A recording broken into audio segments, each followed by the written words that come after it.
Iowa Public Radio is 100% community supported, and so is this podcast. If you love listening, join the IPR community in making a gift to keep this going. Donate now at ipr.org/donate. This is Garden Variety, a horticulture podcast from Iowa Public Radio and Iowa State University Extension and Outreach. I'm Charity Nebby. African violets are one of the most popular houseplants in the United States. They come in a wide variety of shapes, sizes, and colors. They're just finicky enough to make the challenge fun, and if you do things right, you'll be rewarded with almost constant blooms. To tell us how to do things right, Cindy Haynes is here, professor of horticulture at Iowa State University. Hello, Cindy. Good morning, Charity. And Aaron Steil, Iowa State University Extension horticulture specialist. Hello, Aaron. Good morning. Now, I think I may have already shared some of the reasons. I mean, Cindy, why do you think African violets are so popular? I think they're popular because they're not too large, so almost any house can have them. And because, you're right, they bloom almost continuously when you get it done right. They can bloom 10 to 11 months out of 12 months in the year. So that's pretty impressive for a houseplant or any kind of plant, really. I remember that they were kind of all the rage in the 1980s. Mm-hmm. Is their popularity pretty steady from your perspective?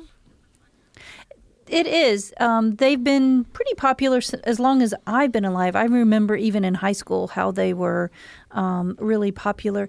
What's amazing is, they've really only been available to gardeners for about 100 years. And and I've been alive for 50.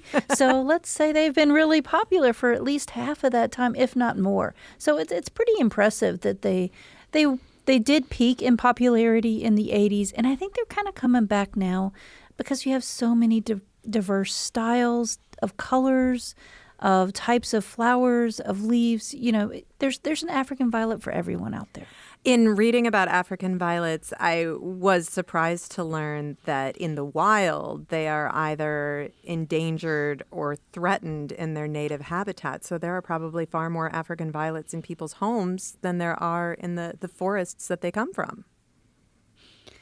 This is true. They have been hybridized, and the African violets that we would see in the wild don't look really as impressive, maybe, as what we have as a houseplant now. But that genetics is out there in everyone's homes all over the globe. So, Aaron, help me understand a good setup for African violets. We have our houseplants, but they do have some specific needs and some higher tolerance than some other plants as well. Yeah. So African violets are happiest in a bright, indirect sun location. So this is essentially a window that's bright enough to cast a shadow, but it doesn't have direct sunlight on the leaves. And a lot of us have space like this in our homes. I know a lot of us had a grandma that swore by growing them in an eastern-facing window, and often in our homes, an eastern-facing window has those conditions, but really any window that has that bright indirect light can work really well. And this is one of the reasons why they do so well indoors, is that they actually don't want too much light. Mm-hmm. I've had them get too much light, and then the leaves bleach out, and they don't bloom as well because it's too bright. So that I think is the other reason why they are so popular, because the average window in a home is a really good spot for these plants. Do they have specific temperature needs? Windows can be risky when it comes to temperatures. Yeah. Well, you definitely don't want to trap them between the window and the curtain on the windowsill, especially in the wintertime, but even during the other parts of the year.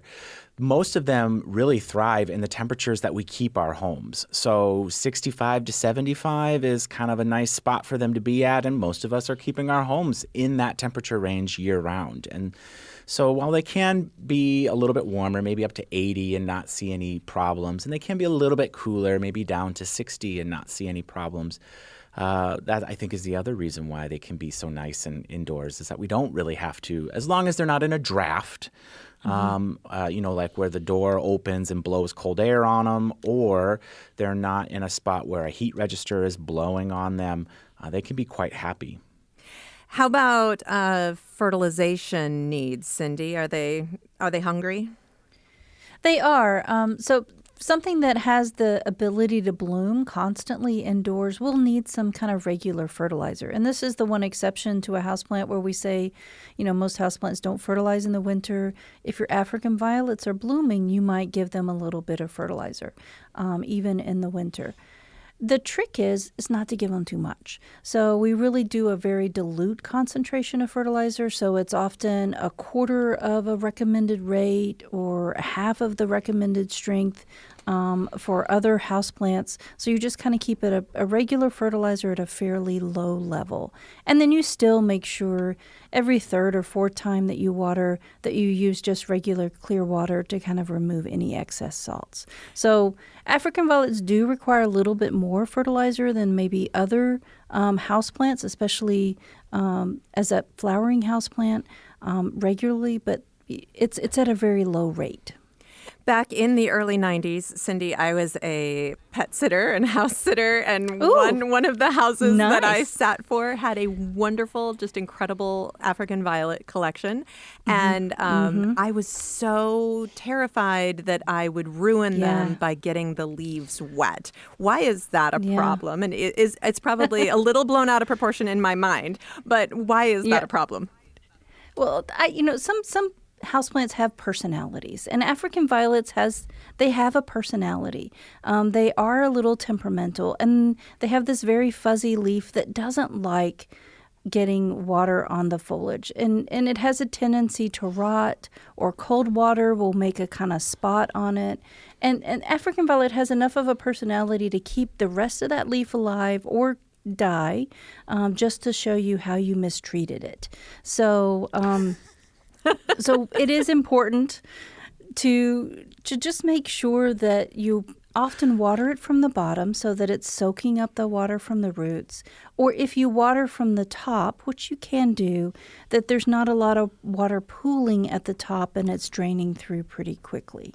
It's also important to use kind of room temperature water because African violets don't like cold water on the leaves or near the crown. So it's typical, it's normal to be a little freaked out about how to water an African violet because it's not as easy as some other houseplants. They don't like to be wet at the crown, but they need to be consistently moist, and they don't like water on the foliage, and they don't like cold water. So everyone gets a little freaked out at their first African violet and maintaining it properly. All right, my anxiety was justified. It was. Erin, I mean, they do bloom a lot. We just mentioned possibly 11 out of 12 months. What do you need to do to promote bloom? So making sure they have the right amount of light is really important. Making sure that you're doing that kind of regular fertilization. For African violets to bloom, they have to continue to grow. So they're always putting on new leaves and making new buds. And so as long as you're always getting a little bit of new growth, you can expect flowers. And if you're not seeing them, it's probably either because you haven't been fertilizing regularly enough or you aren't giving them the adequate amount of light. We have a lot of different varieties of African violets. I know that people who love them love to share. How do you propagate them so you can share? Yeah, this is, I think, the other reason why they are so popular, because they are very easy to propagate. So essentially all you need is a single leaf with a piece of petiole, or what a kindergartner would call a stem, attached to it. Yep. And you can either put that in like a perlite or a super well-drained potting mix, and it will begin to root in about 4 to 6 weeks. And then you'll see a little plantlet or two form at the base of that leaf in about 4 weeks after that. So it's often beneficial to put like a clear dome or plastic bag over it while it's rooting so that the humidity stays up. I have seen some people who have successfully rooted them in water as well. And so once the roots get about an inch or so long, you can pot them up, and then a new plantlet will form about 4 weeks later in that situation too. But they are really straightforward, which makes them really shareable and easy to get more and more. And because they're small, you can get more and more. You can have a You have plenty of space for them. Okay, in 30 seconds, though, we've talked about all of the best practices. What are Yes. some of the real dangers with African violets? I think the biggest challenge is accidentally overwatering. So this is a plant that doesn't want to dry out. It's not. It needs a nice kind of evenly moist soil, but it hates being wet. And so anything we can do to prevent that. So we often water from the bottom by putting it in a shallow tray of water, making sure that that water isn't there 24/7, that it's only there for 30, 45 minutes, and then we dump the excess. Anything that keeps that soil too wet too often is what's going to cause rot and kind of die back of the plant. So as long as you don't overwater, you can usually do pretty well with these. Aaron Steil, Iowa State University Extension horticulture specialist. Cindy Haynes, professor of horticulture at Iowa State University. For more gardening information and tips, please subscribe to our Garden Variety newsletter. Find out more at iowapublicradio.org/garden. I'm Charity Nebbe. Garden Variety is a production of Iowa Public Radio and Iowa State University Extension. It's produced by me, Aaron Steil, Caitlin Troutman, and the Iowa Public Radio talk show team. For more garden goodness, please subscribe to our Garden Variety newsletter. Just go to iowapublicradio.org/garden. I'm Charity Nebbe. See you next time.